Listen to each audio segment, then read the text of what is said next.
तो हम लोग का आज का टॉपिक जो है वो है रेडियो बायोलॉजी। रेडियो बायोलॉजी जो वर्ड है वो बेसिकली दो तरह के डिसिप्लिन से मिलके बना हुआ है, एक रेडियो और एक बायोलॉजी। तो रेडियो का मतलब हो गया रेडिएशन या रेडिएशन फिजिक्स, और बायोलॉजी का मतलब बायोलॉजी, तो जानते ही हो, जैव विज्ञान। तो बेसिकली रेडियो बायोलॉजी मतलब a branch of science which concerned with the action of ionizing radiation on biological tissues and living organism is a combination of two disciplines, radiation physics and biology. तो एक branch of science concerned with the action of ionising radiation. तो जो भी ionizing radiation हम लोग use करते हैं अपने डिपार्टमेंट में, उस आयोनाइजिंग रेडिएशन का interaction with biological tissue and living organism. जो लिविंग ऑर्गेनिज्म है बायोलॉजिकल टिश्यूज है।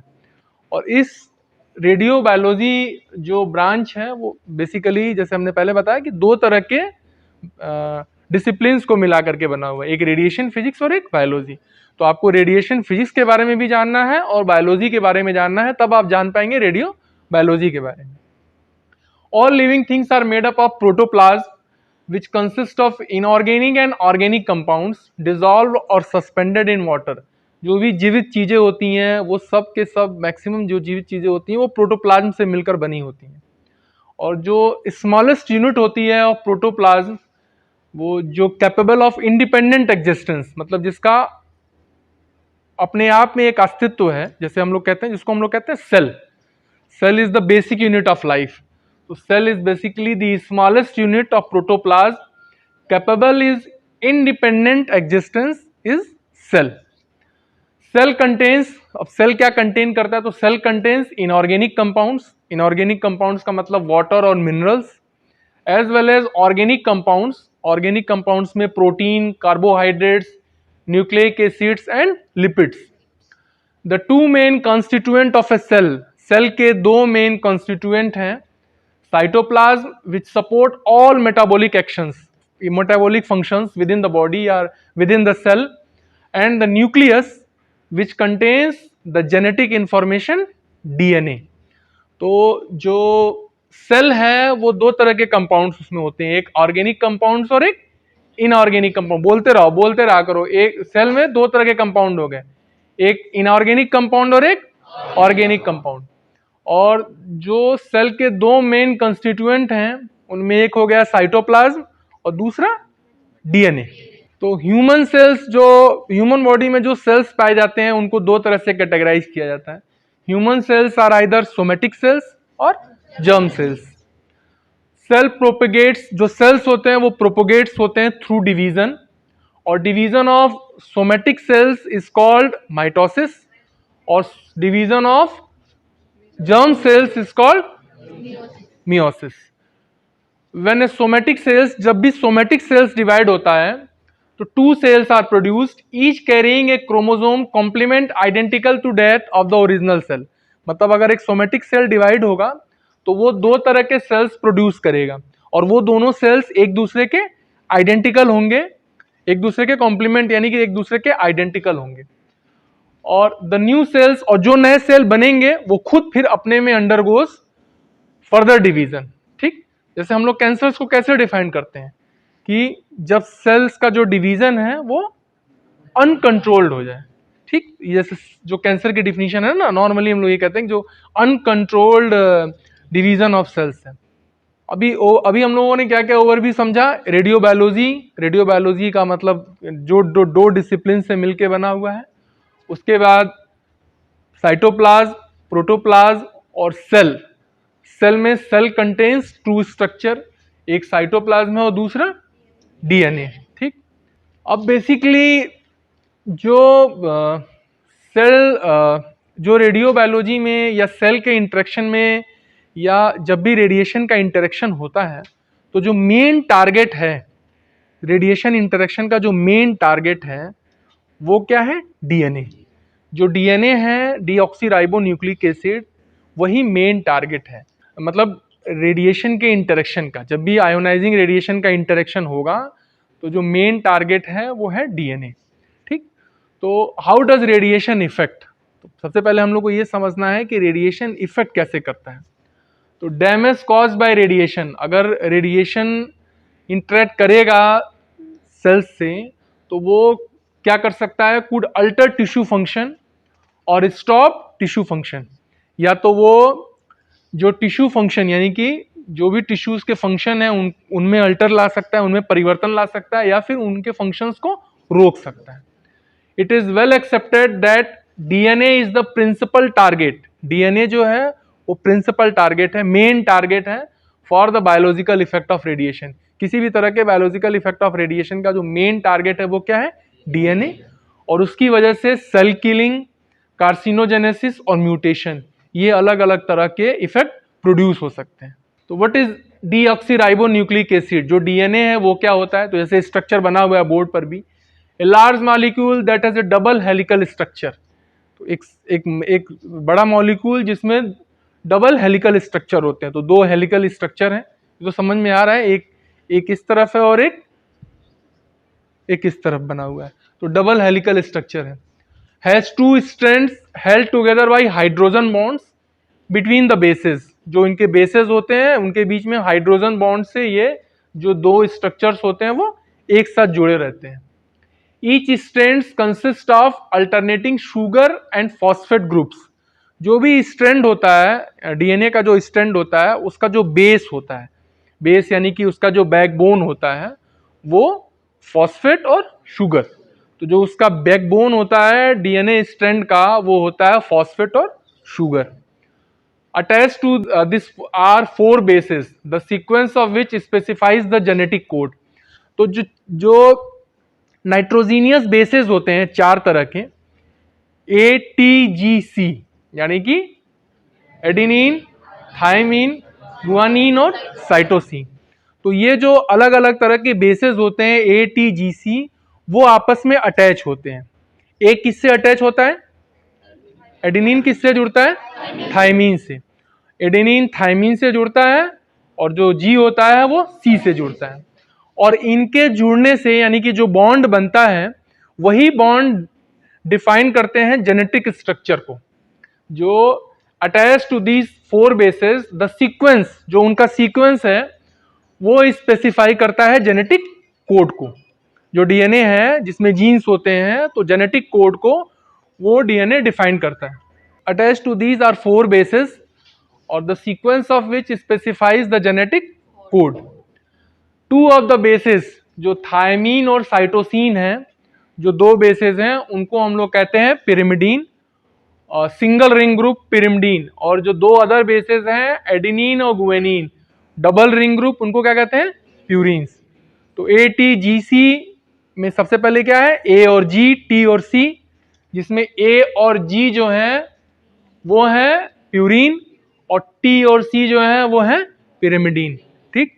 अब चूंकि रेडियो बायोलॉजी का मतलब ये है कि किसी भी तरह का बायोलॉजिकल इफेक्ट तभी प्रोड्यूस होगा, सेल के अंदर किसी भी तरह का बायोलॉजिकल इफेक्ट तभी प्रोड्यूस होगा जब इंटरेक्टिंग रेडिएशन के पास ये कैपेबिलिटी हो कि वो इंटरेक्शन के बाद उस चीज़ों को आयोनाइज कर सके।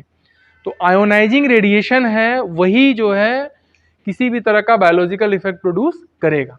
तो हम लोग हमेशा जब भी बात करेंगे तो आयोनाइजिंग रेडिएशन की टर्मिनोलॉजी से ही बात करेंगे। नॉन आयोनाइजिंग रेडिएशन का कोई रोल नहीं है। क्यों नहीं है? क्योंकि नॉन आयोनाइजिंग रेडिएशन के पास वो कैपेबिलिटी नहीं है कि वो सेल में किसी भी तरह का बायोलॉजिकल इफेक्ट प्रोड्यूस कर सके। ठीक। अब आयोनाइजिंग रेडिएशन जब भी सेल के साथ इंटरेक्शन करेगा तो दो तरह से इंटरेक्शन कर सकता है। एक होता है डायरेक्ट और एक होता है इनडायरेक्ट। मतलब एक होता है डायरेक्ट इफेक्ट और एक होता है इनडायरेक्ट इफेक्ट। अब ये डायरेक्ट इफेक्ट और इनडायरेक्ट इफेक्ट ये इस तरह से कैटेगराइज कर सकते हो कि जैसे एक टर्म है LET। LET का मतलब हो गया लीनियर एनर्जी ट्रांसफर। तो नॉर्मली जो डायरेक्ट और इनडायरेक्ट एक्शंस जो होते हैं रेडिएशन के, इंटरेक्शन के, जो भी रेडिएशन आयोनाइजिंग रेडिएशन इंटरेक्ट करेगी with direct and indirect effect, उनमें जो डायरेक्ट इफेक्ट ऑफ रेडिएशन है वो हाई LET पार्टिकल्स के लिए होता है। मतलब जो डायरेक्ट इफेक्ट ऑफ रेडिएशन है वो हाई LET पार्टिकल्स के लिए होता है। और जो इनडायरेक्ट इफेक्ट ऑफ रेडिएशन है मतलब दूसरे तरह का जो इफेक्ट है वो लो एलईटी पार्टिकल्स के लिए होता है। ब्रॉड वे में इस तरह से कैटेगराइज कर सकते हैं कि 2/3 ऑफ जो प्रोसेस होते हैं, जो 2/3 ऑफ द प्रोसेस हैं, वो कौन से कैटेगरी में आएंगे? इनडायरेक्ट। हाँ, तो what does ionising radiation do? Ionising radiation, इतना समझ में आ गया ना कि हम जो भी सेल्स में या बायोलॉजिकल इफेक्ट के लिए जो भी कंसर्न होगा, that will be the responsible radiation is ionising radiation. So what does ionizing radiation do? Ionizing radiation deposits energy that injures or destroys cells by damaging their genetic material, DNA, making it impossible for these cells to continue to grow. Ionizing radiation deposits energy that injures or destroys cells. Ionising radiation अपनी energy को deposit करता है, किस लिए? That इंजर्स और destroys, injured करता है या डिस्ट्रॉय करता है cells by damaging their genetic material, किसको? डीएनए को. ये जो नीचे डायग्राम बने हुए किसके डायग्राम है? डीएनए के. और डीएनए के इस डायग्राम में दो तरह का ब्रेकेज दिखाया गया है. एक जो पहला डायग्राम है उसमें जो ब्रेकेज है वो सिंगल स्ट्रैंड ब्रेक है. कौन सा ब्रेक है? Single strand. जैसे पहले डायग्राम में पहला एरो है, देखा उस तरफ का, जो ये पहला एरो है, ये सिंगल स्ट्रैंड ब्रेक है, क्योंकि केवल एक ही स्ट्रैंड जो है वो ब्रेक हो रहा है. ठीक, और उसके ही आगे एक और एरो बना हुआ है. तो एक ही डायग्राम में दो एरो बने हुए हैं, लेकिन इसका मतलब ये नहीं है कि ये डबल स्ट्रैंड ब्रेक है. जैसे इस डायग्राम में दो एरो बने हुए हैं, इस डायग्राम में दो एरो बने हुए हैं, एक ये एरो है और एक वो एरो है. ठीक है, तो ये, लेकिन ये एक्सप्लेन करते हैं सिंगल स्ट्रैंड ब्रेक को. किसको? सिंगल स्ट्रैंड ब्रेक को, क्योंकि एक ही स्ट्रैंड जो है उस पे ये इंटरेक्शन हो रहा है. ठीक, और जो दूसरा डायग्राम है उसमें एक ही साथ इस इंटरेक्शन में दोनों स्ट्रैंड में ब्रेक हो रहा है, दोनों ही स्ट्रैंड में ब्रेक हो रहा है. तो जो पहला डायग्राम है वो सिंगल स्ट्रैंड ब्रेक को एक्सप्लेन कर रहा है और दूसरा डायग्राम डबल स्ट्रैंड ब्रेक को एक्सप्लेन कर रहा है. ठीक, तो आपको क्या समझना है? पहला ये कि जब भी आयोनाइजिंग रेडिएशन का इंटरेक्शन होगा सेल्स के साथ, that means that interaction will किसके साथ है? डीएनए के साथ. और डीएनए के साथ दो तरह के इंटरेक्शन होंगे, या तो सिंगल स्ट्रैंड या डबल स्ट्रैंड. ठीक, so direct and indirect action. The damage to DNA which is the critical target occur either by direct action or by indirect action. The atoms of the target itself may be ionized or excited, thus initiating the chain of events that leads to a biological change called direct action. तो direct action का क्या मतलब है? Direct action का मतलब यह है कि अगर आयोनाइजिंग रेडिएशन इंटरेक्ट किया with the atom of the cells और वो एटम्स आयोनाइज होकर के चार्ज पार्टिकल प्रोड्यूस किए, मतलब वो एटम आयोनाइज हुआ और एटम आयोनाइज होकर के इलेक्ट्रॉन प्रोड्यूस किया और वो इलेक्ट्रॉन जा करके डीएनए को हिट किया. डायरेक्ट एक्शन का मतलब क्या है कि ये सेल का एटम इंटरेक्ट किया आयोनाइजिंग रेडिएशन से और आयोनाइजिंग रेडिएशन के बाद ये एटम या ये मॉलिक्यूल चार्ज पार्टिकल यानी कि इलेक्ट्रॉन प्रोड्यूस किया और ये इलेक्ट्रॉन इंटरेक्ट किया डीएनए से. तो this is called direct interaction, मतलब ये डायरेक्ट एक्शन है. डायरेक्ट एक्शन समझ में आ रहा है? डायरेक्ट एक्शन का मतलब ये है सीधे इंटरेक्शन, यानी कि आयोनाइजिंग रेडिएशन आया, वो एटम से मिला, एटम से मिल करके चार्ज पार्टिकल प्रोड्यूस किया और ये जो चार्ज पार्टिकल इलेक्ट्रॉन है ये किससे इंटरेक्ट किया? डीएनए से. तो this is called direct action. Indirect action में क्या होगा? इनडायरेक्ट एक्शन ऑफ रेडिएशन होगा कि जो आयोनाइजिंग रेडिएशन इंटरेक्शन करेगा वो एटम्स या मॉलिक्यूल से इंटरेक्ट करेगा, उसके बाद चार्ज पार्टिकल प्रोड्यूस करेगा यानी कि इलेक्ट्रॉन प्रोड्यूस करेगा. ये इलेक्ट्रॉन फर्दर जो वाटर है, वाटर मॉलिक्यूल है, इन वाटर मॉलिक्यूल्स को डिसोसिएट करेगा या इन वाटर मॉलिक्यूल्स को आयोनाइज करेगा और इस वाटर मॉलिक्यूल से फ्री रेडिकल प्रोड्यूस करेगा. वाटर मॉलिक्यूल से फ्री रेडिकल प्रोड्यूस करेगा और ये फ्री रेडिकल डीएनए को हिट करेगा. तो डायरेक्ट एक्शन का मतलब है रेडिएशन आया, सेल्स या मतलब एटम्स या से इंटरेक्ट किया, चार्ज पार्टिकल प्रोड्यूस हुआ, ये चार्ज पार्टिकल डीएनए को हिट किया. इनडायरेक्ट एक्शन में क्या होगा? इंटरेक्शन यानी कि आयोनाइजिंग रेडिएशन आएगा, वो एटम्स या मॉलिक्यूल से इंटरेक्ट करेगा, चार्ज पार्टिकल प्रोड्यूस होगा, वो चार्ज पार्टिकल्स वाटर मॉलिक्यूल्स को आयोनाइज करेगा और उस वाटर मॉलिक्यूल्स के आयोनाइजेशन से फ्री रेडिकल प्रोड्यूस होगा, वो फ्री रेडिकल डीएनए को हिट करेगा। फिलहाल जो पहली लाइन लिखी हुई है the atoms of the target, मतलब second one, the atoms of the target itself का मतलब स्वयं, the atoms of the target itself may be ionised और excited, thus initiate the chain of events that leads to a biological change called direct action। तो the atoms of the target मतलब जो target के atom है, target का मतलब DNA, DNA का मतलब सेल, सेल का मतलब डीएनए। तो जो सेल्स में जो डीएनए है, जो एटम्स हैं, वो स्वयं इटसेल्फ वो खुद ही आयोनाइज होंगे या एक्साइट होंगे। तो जब एटम आयोनाइज होगा या एक्साइट होगा तो क्या बनेगा? चार्ज पार्टिकल बनेंगे। जब भी आयोनाइजेशन होगा तो आयोनाइजेशन के बाद चार्ज पार्टिकल प्रोड्यूस होगा, एक्साइटेशन होगा तो एनर्जी लूज करने के लिए फिर चार्ज पार्टिकल या एनर्जी प्रोड्यूस होगी। तो the atoms of the target itself, अगर वो खुद ही स्वयं आयोनाइज या एक्साइट होगा तो वो जो चार्ज पार्टिकल प्रोड्यूस होगा वो चेन ऑफ इवेंट्स को लीड करेगा, मतलब बहुत सारे चार्ज पार्टिकल्स प्रोड्यूस होंगे और वो जाकर के चेन ऑफ इवेंट्स को लीड करेंगे और बायोलॉजिकल चेंज यानी कि बायोलॉजिकल इफेक्ट प्रोड्यूस करेंगे, and this is called direct action. दूसरा, the atoms may interact with other atoms और molecules in the cells to produce free radicals, to produce free radicals. जैसे हमने बताया कि सेल्स या एटम्स इंटरेक्ट करेंगे ionising radiation को, चार्ज पार्टिकल प्रोड्यूस होगा एटम से, और वो चार्ज पार्टिकल किससे इंटरेक्ट करेगा? वाटर मॉलिक्यूल से, और वाटर मॉलिक्यूल से क्या बनेंगे? Free radicals. वो free radicals are able to diffuse far enough, मतलब वो डिफ्यूज हो सकते हैं, चल सकते हैं far enough to reach and damage the critical target. वो कहां जाएंगे? डीएनए के पास जाएंगे, क्रिटिकल टारगेट के पास जाएंगे और उसको डैमेज करेंगे। तो ये सबसे पहले मतलब ये स्टार्टिंग है, ये बेसिक है, आपको ये समझ में आना चाहिए कि डायरेक्ट एक्शन ऑफ रेडिएशन क्या है और इनडायरेक्ट एक्शन ऑफ रेडिएशन क्या है। ठीक, what is direct action, what is indirect action, तो क्लियर है? अभी इसको डायग्राम भी इसमें बना हुआ है, उससे भी समझ में आएगा। तो this is direct action. So direct action means, जैसे मैंने बोला कि सेल्स यानी कि टारगेट के एटम्स या मॉलिक्यूल्स आयनाइज होंगे, तो occurs when the radiation is absorbed by a molecule known to be critical to maintain life of the cell, example DNA.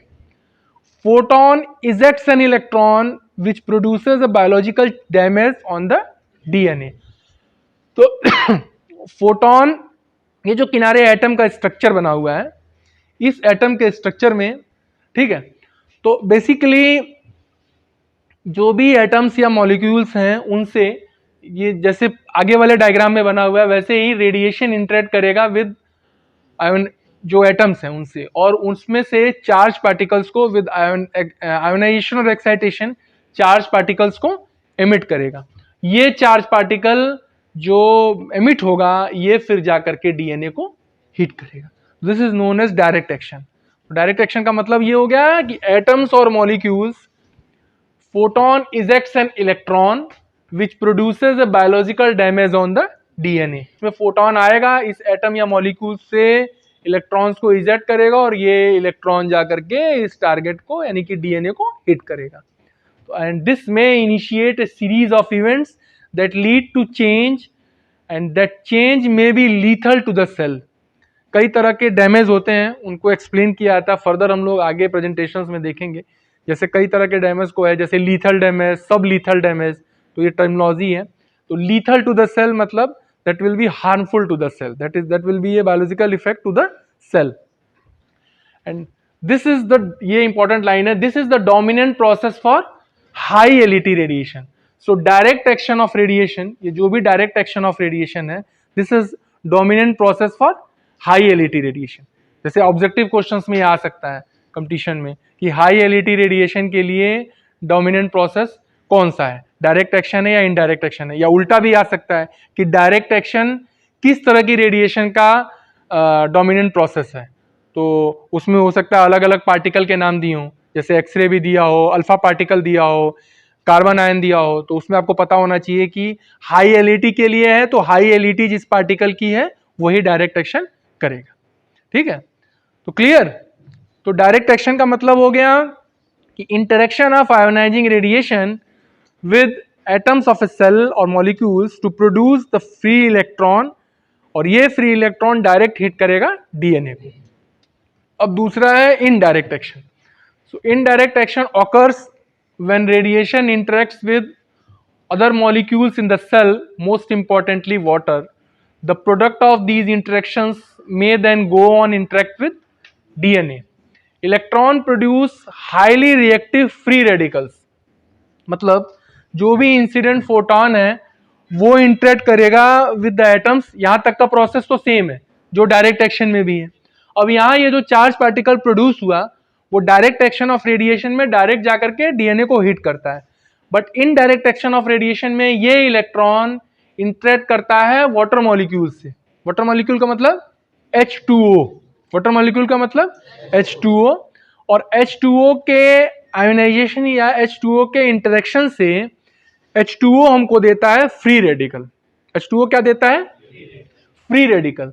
तो electrons produced highly reactive free radical which break chemical bonds, जो भी इनके बीच का bonds है उसको break करता है, and produce chemical changes, दस बायोलॉजिकल डैमेज। सो इंटरेक्शन के बाद इलेक्ट्रॉन का जनरेशन, यहां तक डायरेक्ट इफेक्ट। ये इलेक्ट्रॉन जब वाटर मॉलिक्यूल को आयनाइज कर दे और उससे फ्री रेडिकल प्रोड्यूस हो और वो फ्री रेडिकल डीएनए को हिट करे, तो that means it's a indirect action. और indirect action of radiation, this is the dominant process for low LET radiation. जो लो एलईटी रेडिएशन है उनके लिए डोमिनेंट प्रोसेस कौन सा है? Indirect action. About 2/3 of the biological damage by X-ray is caused by indirect action.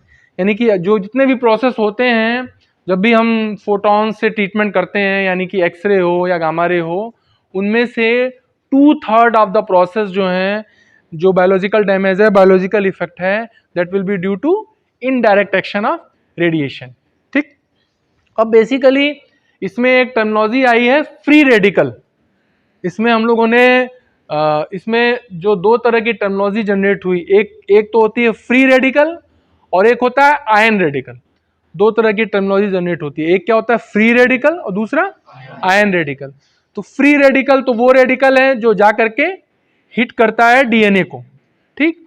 और एक with ionisation, जब ये चार्ज पार्टिकल इलेक्ट्रॉन इंटरेक्ट करता है तो वो आयन रेडिकल बनाता है और वो आयन रेडिकल फ्री रेडिकल बनाता है, वो हम लोग देखेंगे। तो पहले फ्री रेडिकल, यहां तक समझ में आ रहा है? तो फ्री रेडिकल का क्या मतलब है? फ्री रेडिकल एक एटम और मॉलिक्यूल है जिसमें कोई चार्ज नहीं है, लेकिन इसके आउटर शेल में अनपेयर्ड इलेक्ट्रॉन है। अनपेयर्ड इलेक्ट्रॉन होने की वजह से ये high degree of chemical reactivity के स्टेट में है। मतलब ये किसी चीज से कंबाइन होना चाहता है क्योंकि इसके आउटर शेल में अनपेयर्ड इलेक्ट्रॉन है। ये है फ्री रेडिकल। इसके बाद आया कि फ्री रेडिकल बना कैसे। तो जैसे कि water molecules, 80% of the cell composed of water, human body में, जो बॉडी में और सेल्स जो है वो 80% of the cell composed of water. तो ये जो H2O मॉलिक्यूल है, वाटर मॉलिक्यूल, ये H2O मॉलिक्यूल जब इंटरेक्शन होगा रेडिएशन का तो H2O मॉलिक्यूल आयोनाइज होगा, यानी कि वाटर मॉलिक्यूल आयोनाइज होगा। आयोनाइजेशन के बाद H2O प्लस बनेगा और इलेक्ट्रॉन ये इसमें टूटेगा। H2O प्लस जो है वो चूंकि पॉजिटिव चार्ज है और साथ ही इसके भी आउटर शेल में एक अनपेयर्ड इलेक्ट्रॉन है, इसलिए इसको हम लोग कहते हैं आयन रेडिकल, ठीक। तो H2O plus is an ion radical. Ion as it is charge, ion क्यों है? क्योंकि चार्ज है, क्योंकि प्लस है, और रेडिकल है क्योंकि इसके भी आउटर शेल में अनपेयर्ड इलेक्ट्रॉन है। तो what is ion radical? Ion radical का मतलब ion meaning it is charge और रेडिकल मीनिंग, रेडिकल का मतलब है कि आउटर शेल में अनपेयर्ड इलेक्ट्रॉन। तो ion meaning it is electrically charge because it has lost an electron, and radical because it has unpaired electron in the outer shell, making it very reactive. Ion radical have a short life. और जो ये ion radicals बनते हैं, यानी कि ये जो दोनों ion radicals बने हुए हैं, इनकी जो लाइफ होती है वो बहुत शॉर्ट होती है, छोटी लाइफ। कितनी है? 10 to the power minus 10 seconds। इतनी कम, 10 to the power minus 10 seconds, मतलब इतनी कम लाइफ के लिए बने और तुरंत खत्म। किसमें खत्म हो गए? आयन रेडिकल से क्या बना गए? Free radical. आयन रेडिकल से क्या बना गए? Free radical. तो आयन रेडिकल से उन्होंने क्या बना दिया? Free radical. यानी कि ये जो दोनों आयन रेडिकल बने उन दोनों ने आयन रेडिकल और इस प्रोसेस की मदद से उन्होंने क्या बना दिया, OH, क्या बना दिया, फ्री रेडिकल। ठीक, और ये फ्री रेडिकल क्या है, ये फ्री रेडिकल जो है वो रिएक्ट करेगा DNA से, और it is estimated that 2/3 of the x-ray, जो 2/3 ऑफ द प्रोसेसेस हैं एक्सरे के, यानी कि लो LET रेडिएशन के, they are because of indirect radiation, indirect action. ठीक, अब ये एक समरी बताई थी, इस समरी में ये बताया था कि जो इंसिडेंट है एक्सरे फोटोन का वो किस तरह से अलग अलग पार्ट्स में डिवाइड है।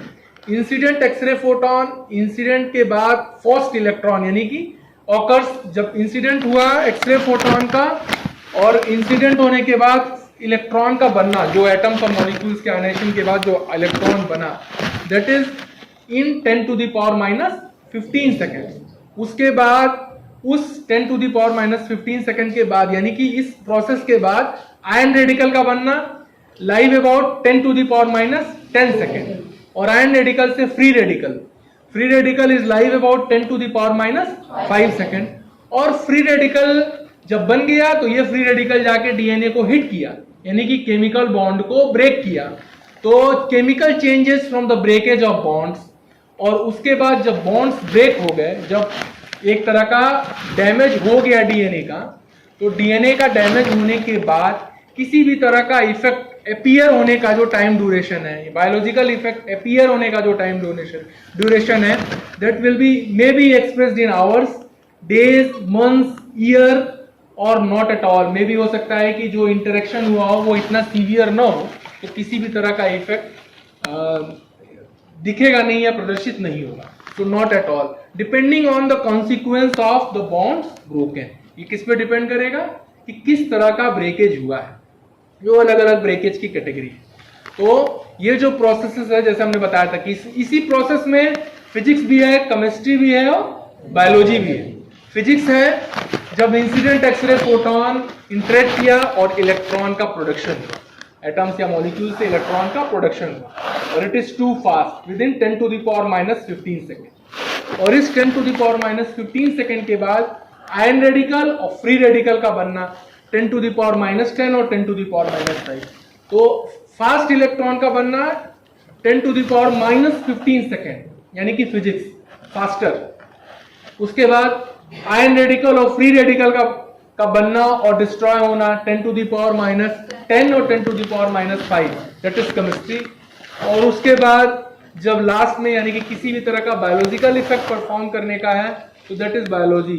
उसमें अभी भी कोई इफेक्ट दिख सकते हैं, या इट विल टेक, या it may be expressed in hours, days, months, years, और नॉट एट ऑल। मतलब हो सकता है इतनी सीवियरिटी हो भी नहीं कि किसी भी तरह का इफेक्ट दिखे या प्रदर्शित हो। ठीक है, तो इस बेसिकली ये जो समरी है, इसमें फिजिक्स भी है, केमिस्ट्री भी है और बायोलॉजी भी है।